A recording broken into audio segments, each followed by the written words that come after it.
want to remind you what they are. Number one, we want to minimize taxes. Number two, we want to minimize fees. Number three, we want to remove emotions from the investing process. Number four, we want to reject gurus like those talking heads in the financial news media or in those emails that I know you guys get promising you excess returns that just aren't real. And then lastly, we want to stay diversified. And these 5 rules are incredibly important because we know if we violate even one of these rules while being stewards of your finances, we open you up to the possibility of failing retirement financially. So with those rules, we then are able to articulate an investment philosophy that lays out how we manage client portfolios. Here's our guidelines. Number one, we start with a globally diversified portfolio of stocks, bonds, and cash because we believe it's the optimal way to manage risk and return. Remember the importance of rule number 5, diversification. Number two, we believe a blend of low-cost passive investments with high-conviction active investing provides the best risk mitigation toolkit for us. Remember, low-cost passive investing aligns with our second rule of investing. We want to keep our investment costs low. Number three, we leverage exchange-traded funds wherever possible as we believe that they are the optimal investment vehicle in most situations. And the reason for that is tax efficiency, low cost, and precision of those instruments. Fourth, we believe that rebalancing portfolios provides risk alignment. It forces us to sell when the market's high and buy when the market's low. And then lastly, this is really our favorite part of vision-based planning. We align investment strategies with the financial planning objectives of each individual client. And this increases the optimal outcomes at a customized level. So with that, we implement our ARC process. So we have our 5 rules, we have our philosophy, we have our process anchored in our trademarked ARC solution, which starts with allocating to the globally diversified portfolio, researching both global macro trends and doing market analysis, which Chris and I are going to walk you through our slides for this quarter. Yep. And then based upon what we see in the data, we reallocate. An example might be, do we want to lean more towards the US or international, large companies or small companies? And then lastly, what we're doing here today with you and in our one-on-one meetings is we want to communicate with you exactly what we're doing with your investments. So with that, Chris, let's start breaking down some of our favorite charts in the U.S. economy. The first one we've teed up is job openings. What are your thoughts? What are you seeing in the data? So when we see here, so let's take a look at this slide. What you're seeing, if you draw your eye to the top left in blue, you're seeing there's 6.9 million jobs available in the US. So very encouraging in terms of what's available. When you look at the average going all the way back to 2001, the average is about 5.7 million. So now the 5-year average is higher because we have, COVID and sort of the spike from COVID. But in terms of jobs available, 6.9 million jobs is a good number. This because the economy is consumer driven, we want to make sure that there are enough jobs for people to graduate and move into the economy and become contributing members of growing our economy. So this chart, happy with the number of jobs available. Yeah, Chris, what I really like seeing is the peak to trough of the COVID years and how we got back down to baseline as it relates to job openings. The headline risk, you turn on CNBC, you open the Wall Street Journal, and they want to have some sensationalism around layoffs. Yeah. And we've seen that since I first became an investor in the 90s. We'll continue to see it. This is the data that we want to look at. This is what helps us with investment decisions. Yeah. Next is really still thinking about the job market, but really looking at it through the lens of the unemployment rate. What are your thoughts here, Chris? So you make a good point, which is sensationalizing the data and almost manipulating it to be so narrow to get that reaction. And so when you look at the longer term trend, it paints a different picture. So right now, the unemployment rate is 4.3%. You can see that number in top left in blue.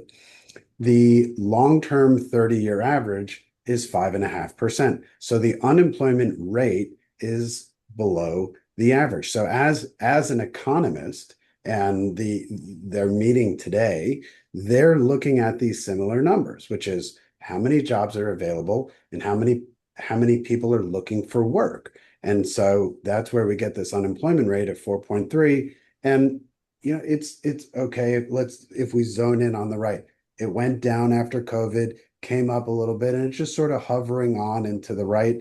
So to me, this unemployment is a fine number. I'm not overly concerned about it. Would it be better if I could wave a magic wand and get 7 million, 6.9 million people to work or whatever to fill those jobs? That'd be amazing. But companies are looking for the right employees to be in the right position, and I'm not concerned about an unemployment rate of 4.3%. What do, Yeah. what do you think? Yeah, I agree. Trends are important in every data set. This is a wide look over the last 30 years with the average, as you mentioned, at 5.5%. I know because I'm a nerd that if you go back to World War II, the average is 4.8%. So we're still below that average. So we're going to keep watching it. It's very important. I know a lot of people, including myself, have friends and family in their network that have had trouble finding jobs. Usually they're folks where the role that they were in has kind of been re-optimized given some of the new AI technologies out there. And we'll probably continue to hear those types of stories. But Chris, Yeah. what we care about is the data. And the data here is telling us that it should not impact our investment decisions. Yeah. Our next chart is on the S&P 500. And just a reminder, the S&P 500 is a measure of the 500 largest companies in the United States as measured by their market caps. So the NVIDIAs and Microsofts have a much heavier weighting than company number 499 in the index. But boy, Chris, it has been on a heck of a run. What are your thoughts?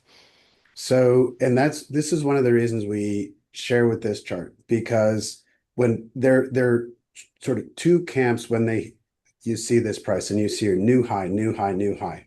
And there's one camp that's that's thinking this is great, new highs, let's keep going. And then there's another camp when they hear new high, they feel like, oh no, when's the other shoe going to drop? And so the price is simply the price. And as we walk you through the next part, which is the earnings, what are the companies generating in revenue? I actually see that as more relevant. So the price is encouraging. It's encouraging to see that the price is moving up. You see, okay, what are these couple of dips? We had tariffs around this time last year, and this latest one from March, you have the Iran war in March and the recovery this month. So they call this like a V recovery. So it went down in March, straight back up in April, and now we're back to hitting new trends. So encouraging, but I guess encouraging in the context of the next slide, which is the earnings. So earnings is what's important, which is companies generating revenue, growing the corporation. So you see the trend here back to 2017 with the companies of the S&P 500 growing their earnings. Jay, what are your thoughts about the earnings? Yeah, so this is really important for investors to know. So going back to the start of the last century, 90% of the returns in the stock market can be attributed to earnings growth and dividends. That's why this metric is so important for vision-based planning. And that's why you can really tune out a lot of the noise in the financial news media and focus on just some key metrics to get a better feel on how the markets and economy are doing. And this is one of the most important ones. Yeah. Well, and I guess my final comment about that is if they focused on the earnings, they wouldn't sell advertising. So it's like, we need to get you afraid so that you can stay glued to our broadcast or whatever. Okay, so next is inflation. This is a chart from JP Morgan. We kept this in here. Um, Even though it's a little busy, let me draw your eye to the top right. So you see energy is the first thing that comes in. This slide, you'll see we know that energy prices rose in March and we're still feeling it now. If you draw your look right smack dab in the middle, when we had the most inflation, that's when we had the most energy. That was in June of 2002. Energy prices had really grown and that impacted inflation. So this is a lagging chart. We're expecting inflation to rise because every, week or month when you're pumping gas, you're seeing bigger numbers there. So that's glaringly obvious. Those numbers will come down as this conflict is resolved. So the number in February, 2.4%, essentially this is going to tick up, and this falls into the concern category. So inflation is a concern. Energy prices are a concern. It's interesting that we have this February number. It doesn't help me when I'm pumping gas today. But it's interesting trend to say, okay, in general terms, minus this one category, inflation in general had been in the right place. But let me pause here. Jay, what's your thoughts when it comes to inflation here in the US? Yeah, I'm repeating myself for folks that have joined our previous webinars, but I think it's important. Inflation and inflation numbers are really tough to stomach for some people. My personal experience is the inflation rate in February was much higher than 2.4%. I would also say if you look at the peak back in July of 22, my personal inflation rate was much higher than 9%. What this data gives us is a direction on the rate of inflation and a magnitude, not a precise number. So if you're looking at this data and thinking, gosh, my health insurance, my car insurance, my child's education, my food, my gas is way more than 2.5, it is. But this is the data we have to look at the trends of inflation. Our hope, to Chris's point, is this conflict in the Middle East gets resolved quickly, because if it doesn't, this number has the potential to rise in a way that we need to make sure we account for in portfolios. Yep. All right. Chris, GDP, you want to walk us through your thoughts on GDP Yes. today? So I'm going to ask you to draw your eye to the left side of the chart. What is GDP? It stands for gross domestic product. Well, what does that mean? That's just more words. And that's why we put this thing below that. Economic growth. It's the growth of the economy. That's what it is. And so what we're looking to see on an ongoing basis is, what is the trend? The long-term trend of the growth in the US economy is 1.99%, call it 2%. So what we're looking for is to see, are we ahead of trend or are we below trend? And essentially it's saying it's exactly on trend. This slide is, I will call this slide under construction. I'm next quarter, I'm going to have a better slide than this, because what I want to show you is that it's not every quarter we have to be above or below trend. It's more of on the annual. So we had a government shutdown that factored in some of the numbers where we had some slower growth. But even just like you see that V recovery, it's like, yes, there are slower components to GDP during government shutdown, and then there's the boomerang effect. There's the response to it. So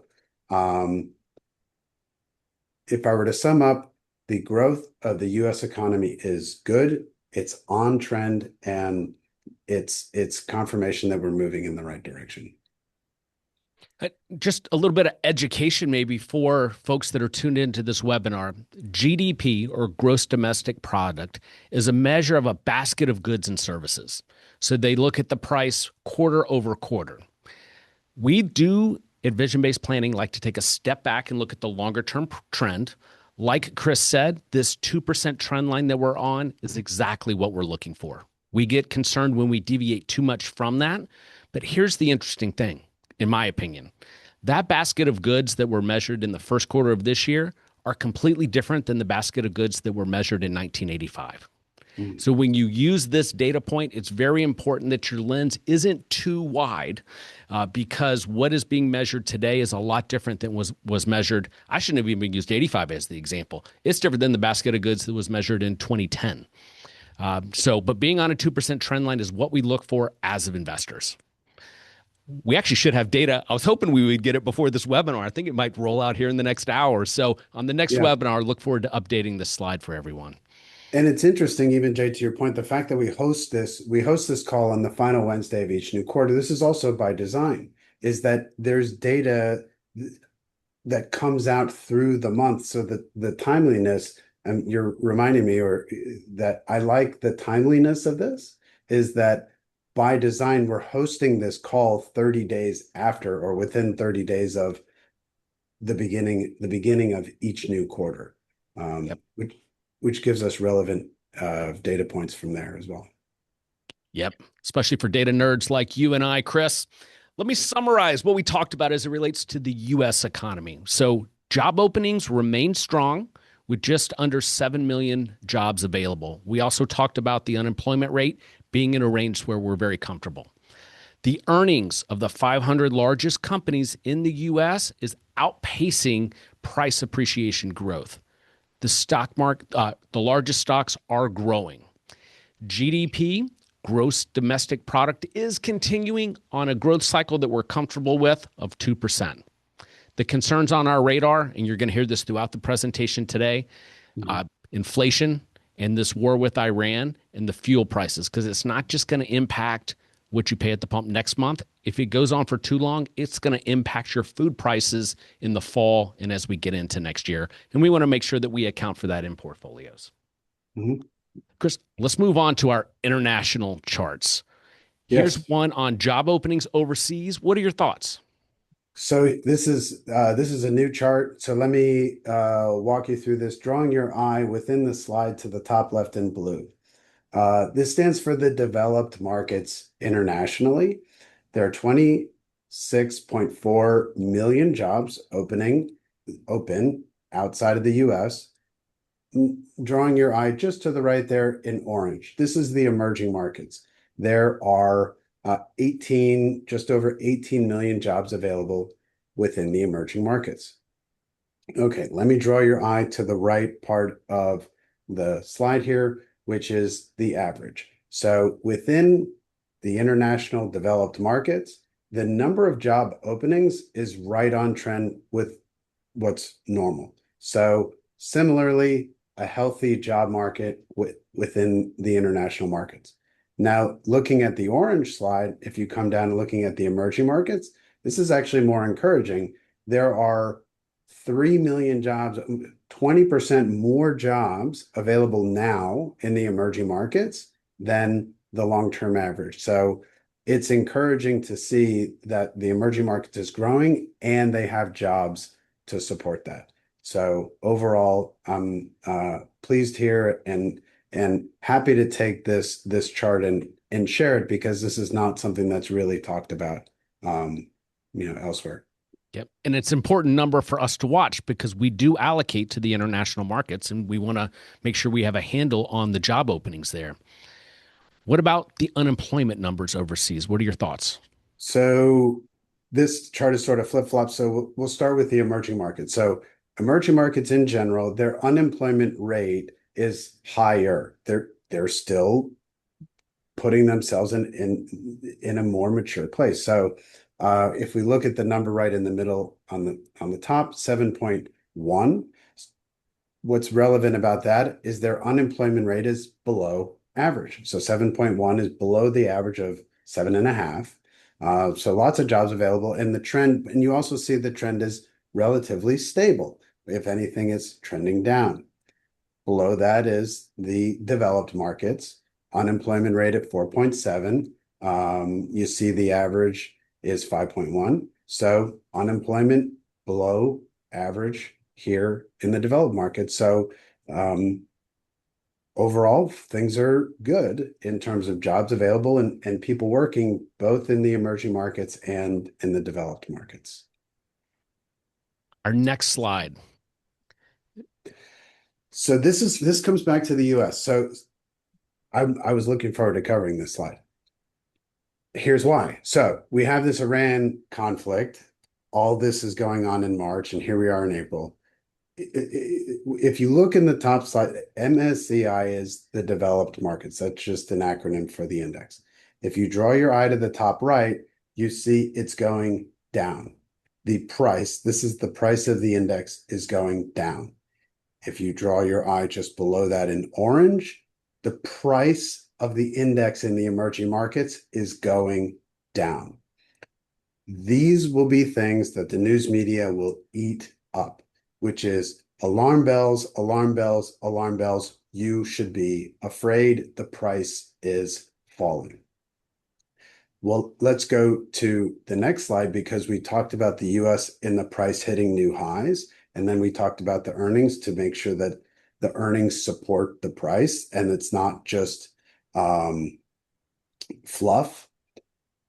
Okay, what are the earnings for the developed markets and what are the earnings for the emerging markets? So the blue is the developed markets, and you see that trend is moving up. So you have the price going down, but you have the earnings going up. The price is just a number. It's just the price. It's just what you could buy it for if you wanted to put new cash in or reallocate. The earnings is what matters. The earnings is moving in an upward direction. So if anything, it says opportunity to us or confirmation of the why behind why we own what we own now. And then you draw your eye below that in orange. This is the emerging markets. Trend is moving up. Earnings are good. So this is confirming the why we hold both the emerging markets and the developed markets.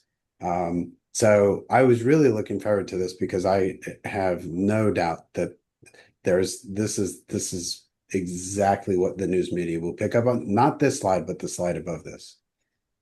Yep. And again, to reemphasize the importance of global diversification in client portfolios. So, Chris, this slide talks about the earnings ratios of the S&P 500 domestically here in the U.S., and then the price to earnings ratio overseas. Now, this would be a simple chart to overlook and throw away, but I wanted to include this in the deck for a simple reason.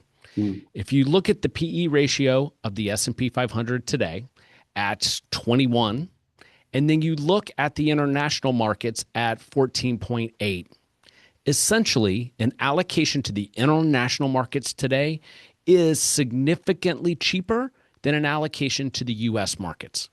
This does not mean you take everything out of the S&P 500 and our U.S. holdings and put it in international, but it really speaks to the power of having that international diversification because we know we're allocating there at a much better price than we are in the U.S., even though the U.S. investment is still sound. Mm-hmm. Any thoughts? Yeah, it's encouraging. And if there are all these other slides in historical trends to say, well, if you didn't invest in international here or you did here and there, it doesn't give you and we talked about it in preparing for today's call, is that the international markets is a crucial part of a diversified portfolio. And the gurus of the world who think that they can predict the future would have been wrong to say not to invest in international or like turn it on and turn it off. It just doesn't make sense. It's not an effective strategy. You know what, Chris? For next quarter, let's add the slide that shows the S&P 500 versus the international markets from 2000 after the internet bubble crashed for the next 10 years. If you had retired in 2000 and put all your money in the S&P 500, you had zero return for a decade while you were drawing money out of your account. But if you included international and small cap and mid cap and had that diversification, you had the opportunity to not end up in such a bad financial place. That'd be a great exercise for next quarter, Chris. Sure. Let's do it. All right, we're back to inflation. What are your thoughts on global inflation? So, okay. It's interesting how these are new slides for folks who've been with us for a while. I'm going to start with the emerging markets just because I'm naturally drawn to see this orange graph on the top. So emerging markets inflation is at 5%. You see that right in the middle, and you see the long-term average back to 2017 at 6. So what this is saying is that the emerging markets inflation is below average. That's encouraging. And then we go to the blue, what looks like a bell curve in the sense, 2.5%. Well, so the shortcut to looking at this chart is in the top left.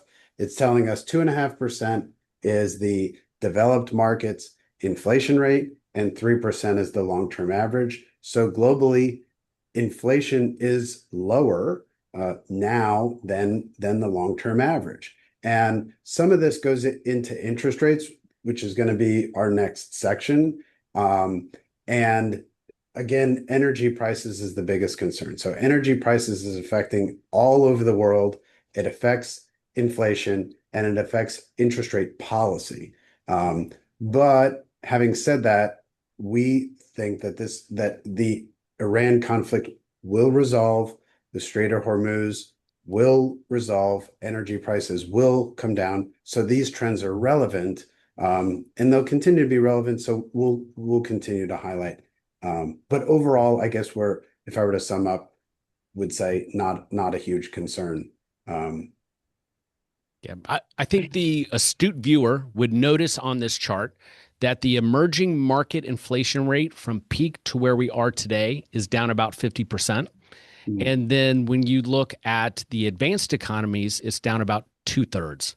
And that is endemic of investing in the emerging markets. Think about governments that don't have control over their currency the way they should, or the same fiscal discipline. Doesn't mean we don't want to invest there. We just want to pay attention to it. So like you said, Chris, things seem to be lining up pretty favorably as it relates to inflation. What about GDP? What are your thoughts on the developed and emerging market GDP numbers? So we'll start with the emerging markets. The emerging markets trend, well, if you draw your eye right into the middle, you see the trend for last year, growth is 4.2% and trending in the right direction. We work with a lot of oil and gas families in Houston and like to see the chart up and to the right. If you're up and to the right, you're moving in the right direction. So slightly below trend line with the long-term trend line, but accelerating there. So encouraged. And then below that is the developed market or advanced economies internationally, and they're right on trend. Now, interestingly, their trend is right around ours, 1.8%. Ours is 2%. So, but they're right on trend. So if anything, this slide to me is like a check mark. It's like check, convert, like growing, we're good, moving in the right direction. What are your thoughts here? Yeah, so I align with everything that you said. One thing that I have with the U.S. GDP number and international GDP numbers is that basket of goods that they're measuring, it changes over time. So we do know that the economies are growing overseas. We do know that historically emerging markets are going to be more volatile in their growth. And we do know that we want to capture the returns of the emerging markets, which require us to wait out some volatility in that space as investors, but we are rewarded with it because of, a 4% GDP growth trend line is pretty impressive. It's twice that of the US, and that's why we have it in a portfolio. Yep. Chris, this is one of your favorite slides. I thought about getting rid of it. So we had it, 3 months ago, we didn't have a war with Iran. So drawing your eye to the top right, this is where the global tensions are. I don't need to read you this list. But this slide couldn't feel more relevant now than ever. So I'm glad we left it in. You look at this list, and for a variety of reasons, there's concerns about every single one of these countries. So global tensions is a concern, and the glaring obvious part currently are energy prices and the price of oil. So optimism is that, calmer minds, calmer conversations will prevail over time. But certainly there's plenty of tension globally that we're dealing with. Something we need to keep an eye on as an investment team for sure. Yeah. All right. So to summarize the international markets, so global inflation is below the long-term average. International earnings are trending upward. If we were giving report cards, we're very positive this quarter on where we see the international markets. Our concerns, just like when we summarized the U.S., right, this conflict with Iran, this war with Iran has the potential to create some challenges that we're going to want to account for in portfolios down the road potentially. Mm-hmm. Next, fixed income. So, Chris. Yeah, I'll take this one because you're going to walk us through some of the other interest rate components within the U.S. And so if you draw your eye to the left, what we put here is these are the global central banks. And I'll unpack each of these on the top. On the very top one is the U.S. Federal Reserve. Then you have next is the Bank of England. Next you have the European Central Bank. There's the Chilean bank, and then on the far right is the Bank of Japan. So what is relevant about this is that none of the global banks are thinking of lowering interest rates. And it's interesting that was a lot of the conversation for a period of time, which is that interest rates had been higher to fight inflation and raise those interest rates with the expectation that inflation would come down and the expectation that interest rates would come down commensurate with that. Well, with rising oil prices, none of these global central banks are thinking of lowering interest rates at this point. And so that's why you see this line is flattened out. And so there was a period of time in the fall of last year. So the last time the US lowered interest rates was in December of last year, about 4 months ago, 0.25%. But you see this flat trend line, and wouldn't be surprised if this line is flat for another 6 months and just leave interest rates where they are, let the economy work its process. And what concerns like Fed chairman they're meeting now more than anything is rising costs. So well, I shouldn't say that. What concerns them more is actually deflation, because if you have deflation, that's harder to do. Inflation is easy. You raise interest rates and you cool down the economy, but they'd rather not do that because it's unpopular. So I think that's what I wanted to share mainly about this slide, is that pretty much everything's on hold, and for good reason. Yeah, and to kind of put a bow on Chris's comments, the trend of central banks is is lower rates, and they're holding steady today. I think it's really important, if you are new to this webinar series, to know that this is the rate that the Federal Reserve controls. When you hear in the news that we're raising rates or lowering rates, it's only this short-term rate. It's all that they have control over, and that is true across the globe. What they do with those rates, though, does have implications. So the rate we really want to pay attention to in this environment is actually the 10-year Treasury rate, and there's a number of reasons for that. The most concerning thing for us, and any investor that invests in fixed income should be paying attention to this, is that as the Federal Reserve started lowering short-term rates, the 10-year rate did not come down. It's generally flat. And that tells you that the Fed does not have as much influence over this all-important 10-year rate. As a reminder, and Chris has done a great job on every webinar explaining that as interest rates come down, the value of your bonds will go up. But it only depends upon what type of bonds you have. Short-term bonds are generally influenced the most by the Federal Reserve. And then intermediate and longer-term bonds are influenced by this 10-year number. And it's very important to the Federal Reserve. Also, it's very important to the all-important housing market, because the 10-year mortgage rate is tied directly to that 10-year rate.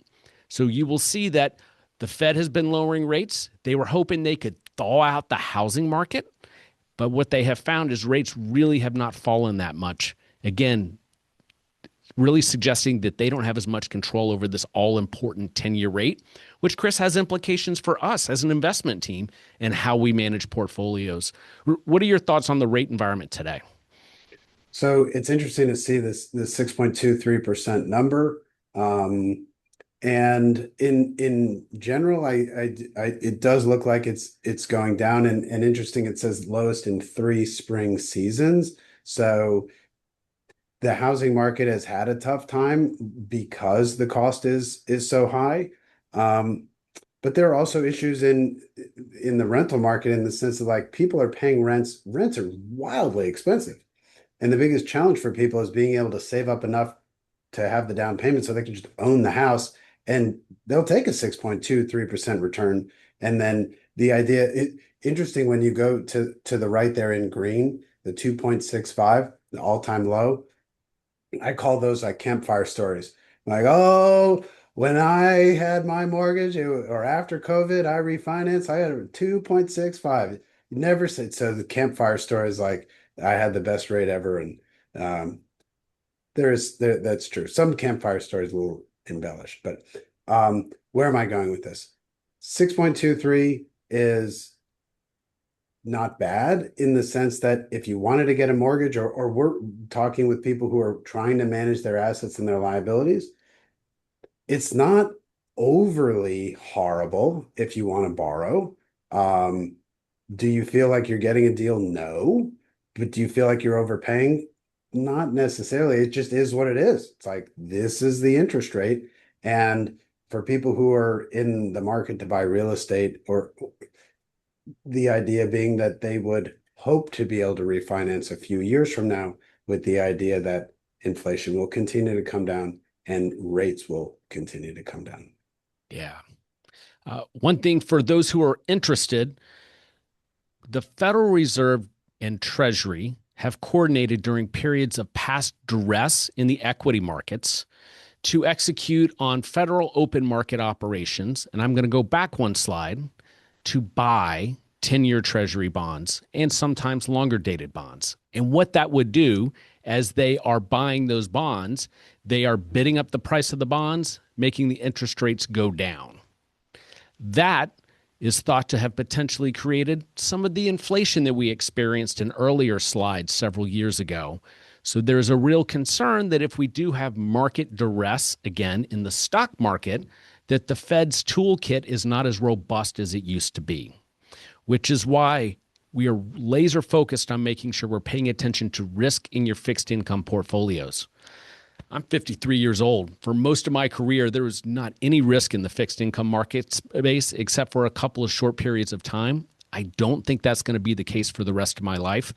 And so if you're my age or older, we've been lulled to sleep that bonds are safe, and not all bonds are safe. And the team's paying really close attention to interest rates and quality to make sure you're in a good spot. So to recap, our fixed income comments from this quarter is higher rates incentivize holding cash in bonds and clipping coupons. Our concerns, again, are the Iran war, which could lead to rising energy prices, and concerns over inflation that could come. And then, of course, rising interest rates. And then high interest rates exacerbate deficit spending. We didn't cover it this webinar because we've covered it the last 3 webinars. The deficit spending in this country is a problem. We think all of our clients are aware of it, and it does factor into our thinking as an investment team.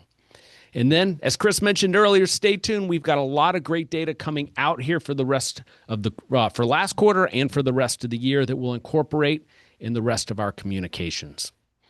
You know, I want to remind everybody, if you have questions, please ask them in the comments. We're going to be able to get to them. One of the more popular aspects of these webinars has always been our food for thought slide. And this quarter, Chris picked one that it might be my favorite slide we've ever put up. Chris, walk us through it. So this is looking at, if you look at the blue bar on the top, this is the S&P 500. Okay, so let's go from left to right. the type of decline, a negative 5% decline, we will see a 5% decline 3 times every year. We don't know when. It's just going to happen every year, 3 times. So then you draw your eye to the far right. Well, when was the last time this happened? Well, the last time this happened was in March of this year because we had the Iran conflict. Looking below that, negative 10%. How often are we going to see negative 10% in the S&P 500? Well, it's every 16 months, about every year and a half. When was the last time that happened? You draw your eye to the right, April of 2025. That was the tariffs. Interestingly, if you look at the numbers for March of 2026, the number was minus 9%. Just a smidge under 10. It could have easily said March of 2026 here as well. Going down to the next, minus 15. When was the last time you saw minus 15? And how often does this happen? Well, this happens again every 3 years. When did this happen? This happened in March of 2025. Negative 20%, a big downdraft, as I call it, every 5.5 years. The last one was October of 2022. But if you go back to March of 25, the one right below that, what happened? It was negative 19%. It was just a hair under 20. So it could have easily said April of 2025 in that bottom slide as well. So what am I getting at? I'm getting at a couple of things. One, it's important for you to know that parts of your portfolio, because you have a diversified portfolio, the S&P 500 being the largest corporations in the US, have some volatility, and you can expect a dip of 5% 3 times every year. We just don't know when that's going to be. And that's the high point. We saw it here in March of 2026, and the numbers are always it's interesting to me that it was like -9 rather than -10, and even April of last year was -19 and not -20. So yes, this is the food for thought for this one. Jay, what are your thoughts? What's your reaction here? The reason I love this slide so much is we're a team of financial planners. Most of us carry the CFP designation. What we optimize for are client outcomes. And so we love talking about the markets. We love building investment portfolios, looking at the data and applying what we know and what we've learned to models. But at the end of the day, we know that we're going to experience these drawdowns. And where our clients are going to have the most success is when they stay the course, when we have the 5% drawdown, the 10% drawdown, the 15%, and most importantly, that 20% drawdown. And think of that as an opportunity to where we're going to be able to harvest those drawdowns and turn them into long-term financial success. In this chart, going back to 1942, I'm guessing it chose 42 because that's probably when they reopened the stock market after they closed it for World War II. It tells the story that we have to be ready for the storm. When it's here, we're going to ride through it. We're going to align with your financial plans. And it's a very, very powerful slide. So and even to couple and build on your comment there, Jay, is also rebalancing.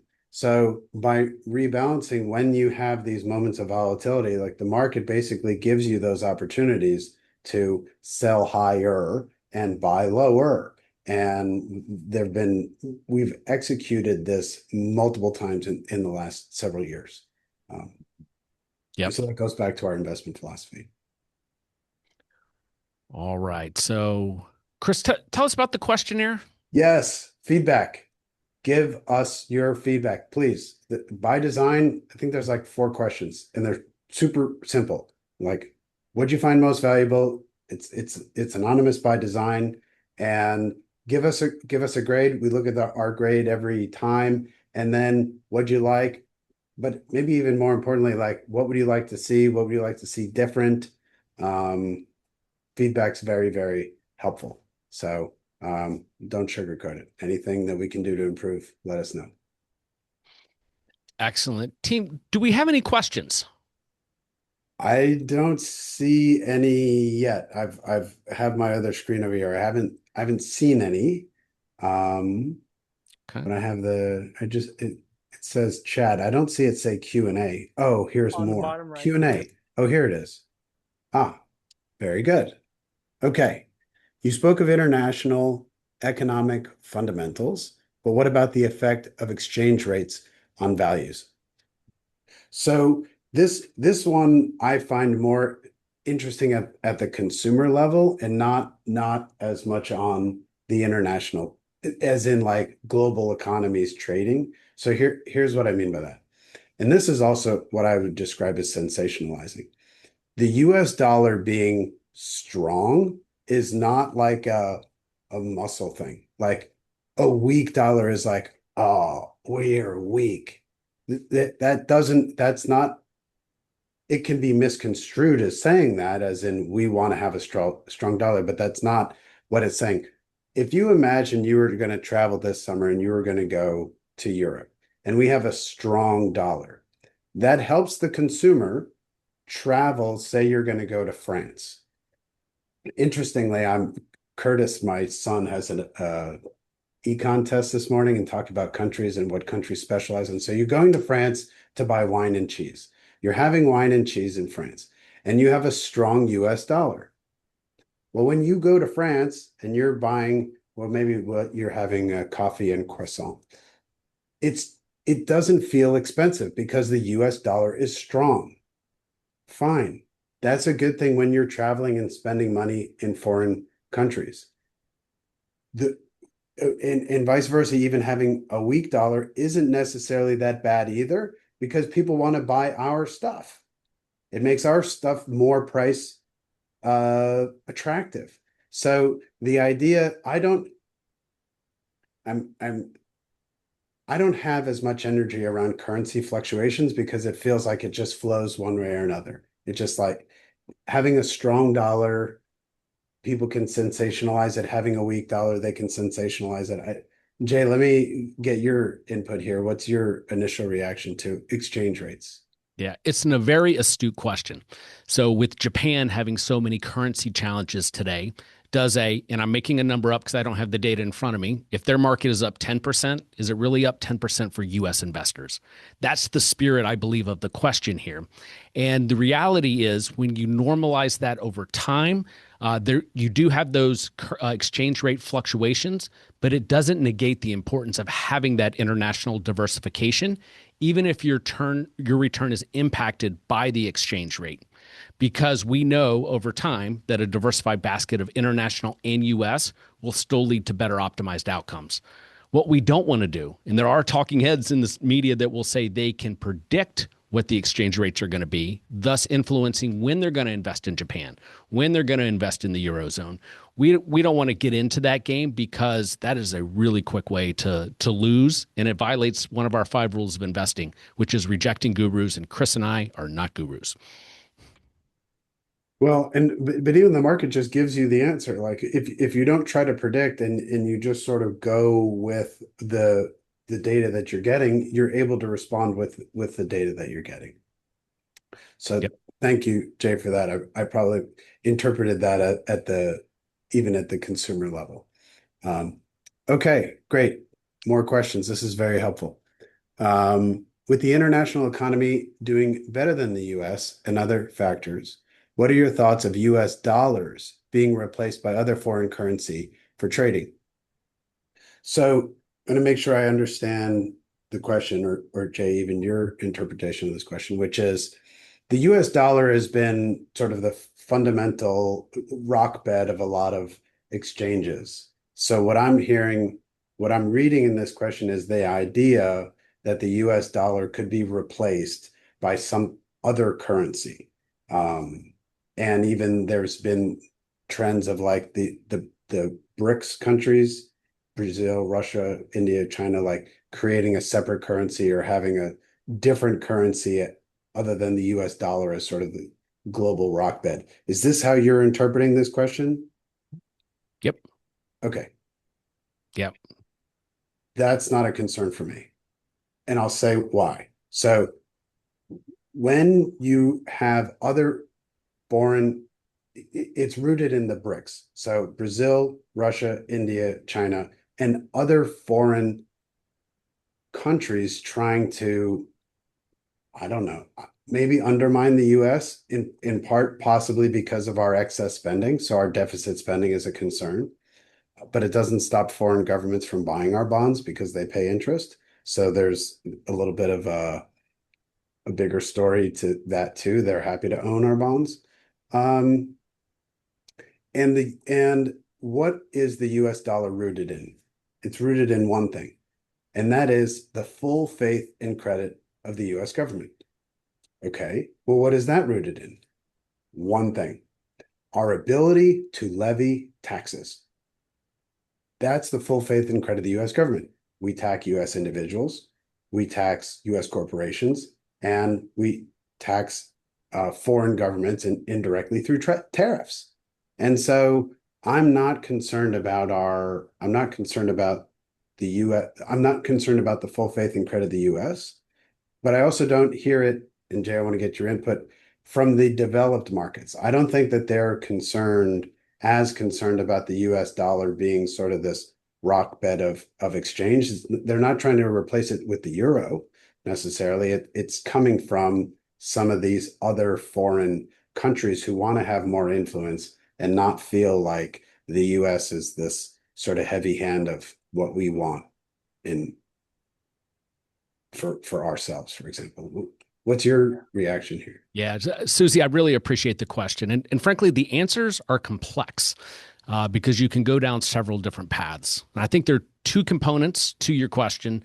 First, I want to clarify that the international economy, if we just look at GDP, if you recall that the developed economies are doing about 2%, the US is doing about 2%. It was the emerging market economies that have been doing really well here recently relative to the solid growth of the developed international and the US. But it still doesn't change the spirit of the second half of your question, which is, the thoughts on the US dollar being replaced. The terminology is reserve currency status. And the US dollar has had the reserve currency status for every reason that Chris just laid out for a long period of time. And there is some concern that we might lose that status at some point. 7 years ago, there were people who thought it would be to Bitcoin. It's not going to be Bitcoin. People have watched the value or the price per ounce of gold go from the thousands to $5,000 here recently. And central banks have been hoarding gold. And what hoard means in that world is they've been net buyers into the central bank. So there were some concerns, well, are central banks going to go and make gold a reserve currency? And really, you have to get into the fringe financial news media to start to think that some of those things could happen. And it's not really on our radar. We do understand the spirit of your question, though, because the U.S. dollar is under duress. We're at war. We have huge deficits. And the taxes here are a bit of and the taxing scheme here, we're getting maxed out as a country. So that actually speaks to the importance of having globally diversified portfolios and making sure we pay attention to your fixed income portfolios, because that's what will best help you should your concerns in your question actually become an issue. I hope that was helpful, Susie. Yeah, excellent. Thanks, Susie. We have a few minutes left. We're gonna wrap up just to respect everyone's time, so we can give it a little longer if anybody has any additional questions. Hopefully you found value on today's call. We wake up every day with the main focus of providing value to the families that we serve. So that's our focus. If we don't have any additional questions over the next, few seconds as I wrap up today's call, we'll leave you with a little extra time. So thank you for attending, and give us your feedback, and we'll be working in the background in the meantime. Thank you. Bye-bye.